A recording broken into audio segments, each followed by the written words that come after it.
Good morning student. आशा करती हूँ आप सभी सेफ हैं और अपने घरों पे हैं। आज हम अकबर की पॉलिसीज़ के बारे में पढ़ रहे थे, तो हम आगे देखते हैं कि अकबर का जो रिज्म था उसमें किस तरह से पॉलिसी बनाई गई, अकबर के द्वारा किस तरह से वो इन्फ्लुएंस थे अलग अलग नोबल्स से, या किस तरह से उन्होंने अपने सुलह कुल की जो नीति थी उसको एस्टेब्लिश किया। ठीक है, तो हम देखते हैं बच्चों। आशा करती हूँ कि मेरी वीडियोज़ आपको बहुत पसंद आ रही हैं और आप उनको लाइक शेयर कर रहे हैं। ओके, तो हम स्टार्ट करते हैं बच्चों। Akbar's noble commanded large army and had access of large amount of revenue. जो अकबर के नोबल्स थे, नोबल्स का मतलब जो रिच पर्सन होते थे उसके कोर्ट के अंदर, उनके पास बहुत बड़ी बड़ी आर्मीज थी और उनके पास रेवेन्यू का एक बहुत बड़ा अमाउंट था, जिससे वो क्या कर रहे थे, प्रोस्पेरियस लाइफ जी रहे थे। While they are loyal to empire functioned effectively. जब तक वो लॉयल रहे एम्पायर के प्रति तब तक सब कुछ इफेक्टिवली चल रहा था, प्रभावशाली ढंग से चल रहा था। But by the end of 17th century many nobles had built independent network of their own. लेकिन जब 17th सेंचुरी के लास्ट तक आते आते बहुत सारे नोबल्स ऐसे थे जिन्होंने अपना एक नेटवर्क स्थापित कर लिया था, अपना एक ताना बाना स्थापित कर लिया था।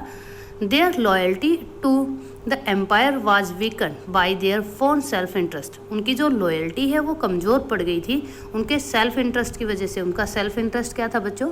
अपने आप को इंडिपेंडेंट करना।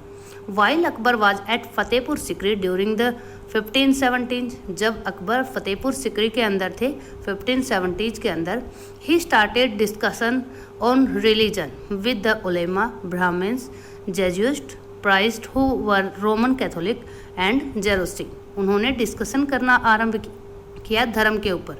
किसके साथ धर्म के ऊपर डिस्कशन कर सकते हैं बच्चों? जो रिलीजियस हेड होते थे उनके साथ। जैसे मुस्लिम धर्म के हेड कौन होते थे? उलेमा। जो हिंदू धर्म है उसके हेड कौन होते थे? ब्राह्मण्स। और जो क्रिश्चियन होते हैं उनके जेजुइस्ट, जो प्राइस्ट होते हैं, जेजुइस्ट प्राइस्ट वो। और जो पारसी धर्म के हेड होते हैं बच्चों, उनको जेरोस्टीन बोला जाता है। ठीक है, this discussion took place in the इबादत खाना। इबादत का नाम एक जगह का नाम था बच्चों जहाँ पर इबादत की जाती थी। ठीक है, उसी के अंदर ये जो सारी डिस्कशन है इसको किया गया। He was interested in the religion and social custom of different people. जो अकबर है वो इंटरेस्टेड थे अलग अलग धर्मों को, अलग अलग सोशल कस्टम्स को जानने के लिए। Akbar's interaction with people of different faith made him realise that, कि जो अकबर की इंटरेक्शन थी अलग अलग धर्मों के लीडर्स के साथ, उसके कारण उनके अंदर ये बिलीव हुआ, उनको रियलाइज हुआ कि जो religious scholars who emphasize rituals and dogma were often bigots। जो बहुत ज़्यादा emphasize करते हैं, जो religious head बहुत ज़्यादा emphasize करते हैं रिचुअल्स के ऊपर, और जो डोगमा मीन्स ब्लाइंड फेथ के ऊपर, वो क्या होते हैं बच्चों?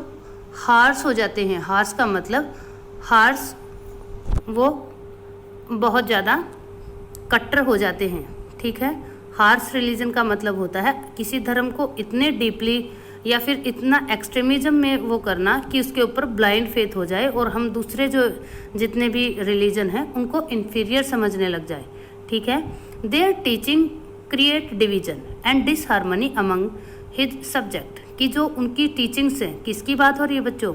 जो एक्सट्रीमिज्म का शिकार हो जाते हैं हेड, उनकी जो टीचिंग होती हैं वो डिवाइड कर देती हैं सोसाइटी को, और उसमें क्या कर देती हैं? डिसहार्मनी पैदा कर देती है, मतलब उसमें तालमेल नहीं रहता।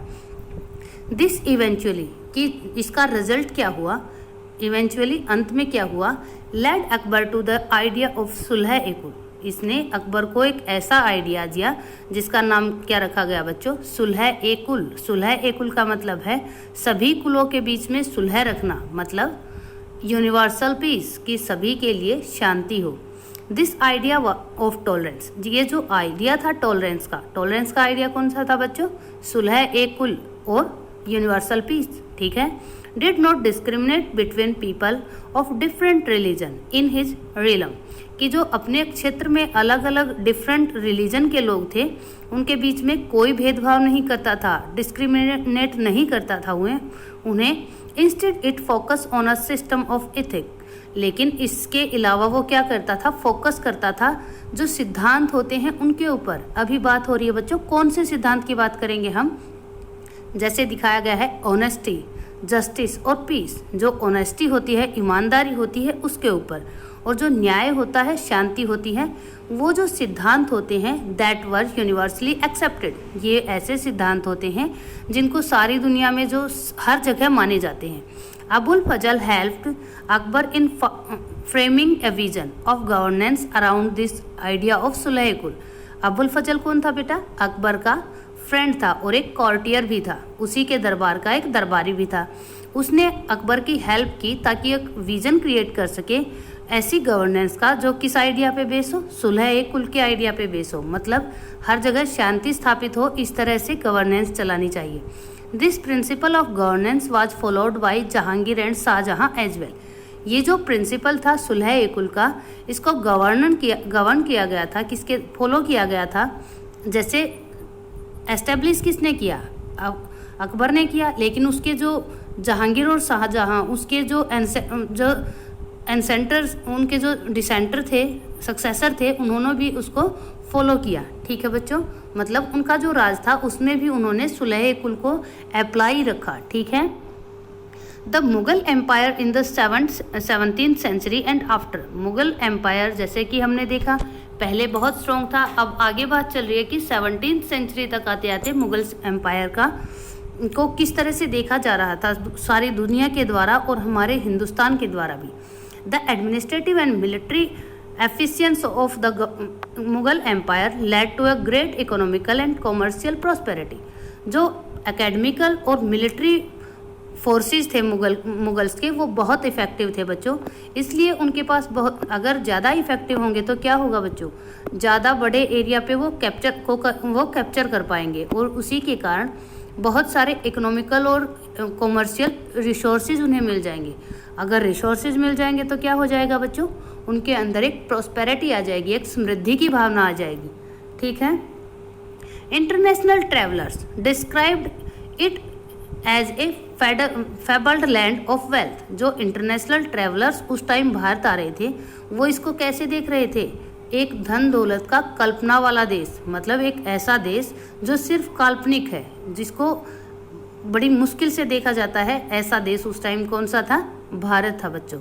But these same visitors were also appalled at the state of poverty that exist side by side with the greatest opulence. कि जो वो विजिटर्स थे जो इसको एक काल्पनिक देश की तरह देख रहे थे कि इसके अंदर बहुत ज़्यादा वेल्थ है, साथ ही साथ वो चकित हो गए, वो हैरान हो गए इसकी पॉवर्टी को देखकर, जो इसमें इस स्टेट के अंदर पॉवर्टी थी, जो वेल्थ के साथ साथ दिखाई दे रही थी एक बड़े अमाउंट में, बहुत बड़े अमाउंट में। ठीक है।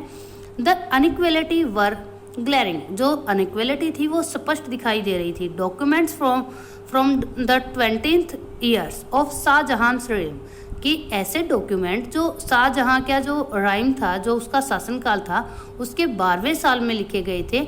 इन्फॉर्मस, वो हमें बताते हैं that the highest ranking mansabdar were only 445 in number out of the total of 8000। कि जो 8000 सारे मनसबदार थे, उनमें से जो हाईएस्ट रैंक पे थे वो सिर्फ 445 थे।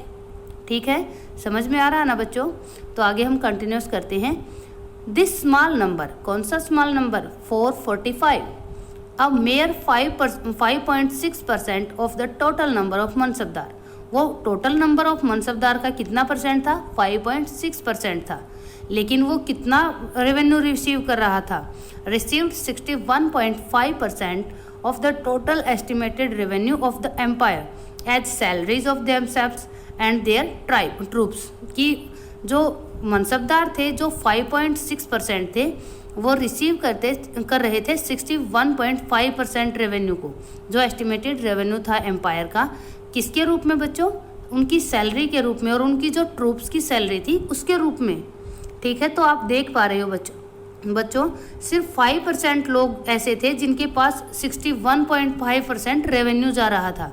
तो अपने आप ही जो अनइक्वलिटी थी वो बढ़ती जा रही थी। इसके आगे हम देखते हैं बच्चों, इस टाइम में पीजेंट्स का क्या हाल था और जो आर्किटेक्चर होते हैं उनका क्या हाल था। The Mughal empire and their mansabdar, जो मुगल एम्परर था, जो सम्राट था और उनके मनसबदार थे, वो स्पेंड कर रहे थे great deal of their income on salary and goods, क्योंकि वो अपनी एक जो इनकम हो रही थी सैलरी और गुड की, उसको बहुत ज़्यादा स्पेंड कर रहे थे, एक्सपेंड कर रहे थे, मतलब उसका व्यय कर रहे थे। ठीक है, तो आगे हम देखते हैं बच्चों, this expenditure benefits the artisan and the peasantry. ये जो एक्सपेंड कर रहे थे, वो व्यय कर रहे थे, वो किसको बेनिफिट करता? आर्टिसियंस जो थे उस टाइम के जो क्राफ्ट पर्सन थे उनको, और जो पीजेंट्री थी, जो कृषक वर्ग था, उनको। Who supplied them with goods and product. क्यों कर रहे थे बच्चों? क्योंकि वो उन्हें सप्लाई करते थे गुड्स की और प्रोडक्ट की। प्रोडक्ट की सप्लाई कौन करेगा? जो प्रोडक्ट बनाएगा। और जो गुड्स की सप्लाई करेगा उनको भी सैलरी चाहिएगी। ठीक है ना, तो वो जो पीजेंट्री वर्ग था और जो आर्टिसियन थे, वो क्या कर रहे थे? गुड की और प्रोड्यूस की सप्लाई कर रहे थे। उसके रिटर्न में क्या मिल रहा था? उन्हें अच्छी खासी रकम मिल रही थी। लेकिन फिर भी हमें क्यों गैप दिखाई देता है कि जो अपर कास्ट थी, अपर जो रैंक थी, वो इतनी प्रोस्पेरियस लाइफ जी रही है, लेकिन जो पीजेंट्स हैं वो किस तरह से इतनी पुअर लाइफ क्यों जी रहे थे, जैसे हमने ऊपर देखा था बच्चों। तो हम देखते हैं, but the scale of revenue collection left very little for investment in the hand of the primary producer the peasants and the artisan. कि लेकिन उनके पास इनकम तो जा रही थी, लेकिन उनको एक इतना बड़ा रेवेन्यू वापस पे करना पड़ता था, जिसके बाद उनके हाथ में बिल्कुल कम अमाउंट रहता था अपने इन्वेस्टमेंट के लिए, जो वो कहीं इन्वेस्ट कर सकें। किसके पास बहुत कम रहता था बच्चों? जो प्राइमरी प्रोड्यूसर होते थे। प्राइमरी प्रोड्यूसर कौन होते थे? पीजेंट्स और आर्टिसियन। जो आर्टिसियन होते हैं और जो पीजेंट्स होते हैं। पीजेंट्स समझ रहे हो ना बच्चों? कृषकों को बोला जाता है जो खेती करते हैं, एग्रीकल्चर करते हैं। The poorest among them lived with from hand to mouth. Hand to mouth का मतलब होता है बच्चों बहुत मुश्किल से गुजारा करना, अपना गुजारा बड़ी मुश्किल से करना। ठीक है, जो पुअरेस्ट थे वो बड़ी मुश्किल से अपना गुजारा कर रहे थे। And they could hardly consider investing in additional resources. और उनके पास बहुत कम होता था कि वो इन्वेस्ट कर सके किसी दूसरे रिसोर्स के अंदर, किसी और स्रोत के अंदर। कौन से रिसोर्सेज होते हैं बच्चों? जैसे टूल्स एंड सप्लाई। जो टूल्स होते हैं, नए औजारों को, और जो सप्लाई कर किसी और चीज़ की सप्लाई वो ले सके। ठीक है, किस चीज़ के लिए वो सप्लाई और टूल में इन्वेस्ट करेंगे? To increase productivity. कि उनकी जो टूल और सप्लाई पे इन्वेस्ट कर रहे थे, उनसे वो क्या करना चाहते थे बच्चों? अपनी प्रोडक्टिविटी को इंक्रीज करेंगे। लेकिन क्योंकि उनके पास बहुत कम अमाउंट बचता था, तो उनके पास इतने पैसे नहीं होते थे कि वो इन्वेस्ट कर सके। ठीक है, द वेल्दियर पीजेंट्री। जो वेल्दियर पीजेंट्री होती थी, मतलब कृषकों का एक ऐसा वर्ग जिनके पास अच्छी खासी पैसे होते थे। And the artisan group. और इसी तरह से आर्टिसियंस का एक ऐसा ग्रुप जिसके पास पैसे होते थे। The merchant and the bankers. जो मर्चेंट होते थे, व्यापारी होते थे, और जो बैंकर्स होते थे, मीन्स जो लोन प्रोवाइड करते थे सिंपल जो ऑर्डिनरी पीपल हैं उनको। Profited in their economical world. जो ये इकोनॉमिकल वर्ल्ड था, इसमें वो प्रॉफिट गेन कर रहे थे। ठीक है, द एनॉर्मियस वेल्थ।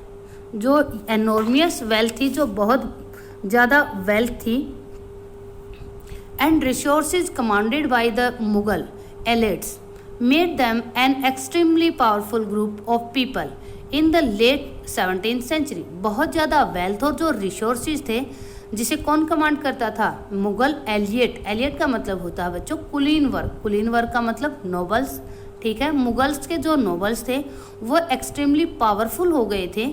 उनका एक ऐसा ग्रुप बन गया था जो बहुत ज़्यादा पावरफुल थे 17th सेंचुरी के लेट तक, आखिर तक। ठीक है, as the authority of Mughal empire slowly declining. जैसे जैसे मुगल एम्पायर की जो अथॉरिटी थी वो कम होती जा रही थी, his servant emerge as powerful centre of power in the region. क्षेत्र के अंदर जो उनके सर्वेंट्स थे, सर्वेंट्स का मतलब नोबल्स थे, वो आहिस्ता आहिस्ता क्या कर रहे थे? अपनी पावर को गेन कर रहे थे। वो पावरफुल सेंटर बन रहे थे उस जगह के। दे कॉन्स्टिट्यूटेड न्यू डायनेस्टी। उन्होंने क्या किया? अपने नए राजवंश बनाए। डायनेस्टी बनाई, अपने खुद के राजवंश बनाए। And held command on provenance like Hyderabad and Awadh, और उन्होंने एक अथॉरिटी बना ली और उन्होंने एक अपनी कमांड बना ली और अपने आप को इंडिपेंडेंट कर लिया, जैसे कि हैदराबाद और नवाब के जो प्रोविनेंस में हुआ, क्षेत्रों में हुआ। Although they continued to recognize the Mughal emperor in Delhi as their master, यद्यपि उन्होंने अपनी तो आइडेंटिटी बना ली, लेकिन फिर भी वो क्या कर रहे थे, रिकॉग्नाइज कर रहे थे कि हमारे मास्टर कौन है, मुगल एम्परर ही हैं जो दिल्ली में बैठे हैं। By the 18th century the prominence of the empire had consolidated their independent political identity, लेकिन जब 18th century आई उस तक आते आते जो ये प्रोविनेंस थे, इन्होंने अपने आप को पॉलिटिकली इंडिपेंडेंट कर दिया कि हम पॉलिटिकली आइडेंटिटी करते हैं अपने इंडिपेंडेंस को। We will read more about them in chapter 10, हम चैप्टर 10 के अंदर इसके बारे में डिटेल से पढ़ेंगे। होप करती हूँ बच्चों आपको ये बिल्कुल समझ में आ गया होगा, ठीक है। अब हम देखते हैं कॉन्टेम्प्रेरी वर्ल्ड। कॉन्टेम्प्रेरी वर्ल्ड का मतलब जब इंडिया के अंदर ये सब हो रहा था तो वर्ल्ड के अंदर क्या हो रहा था, ठीक है। हम देखते हैं किंग्स एंड क्वींस की, जो किंग्स थे और क्वींस थे उस टाइम के। There were several great monarch, उस टाइम वहाँ पर बहुत ज़्यादा ग्रेट मोनार्च थे।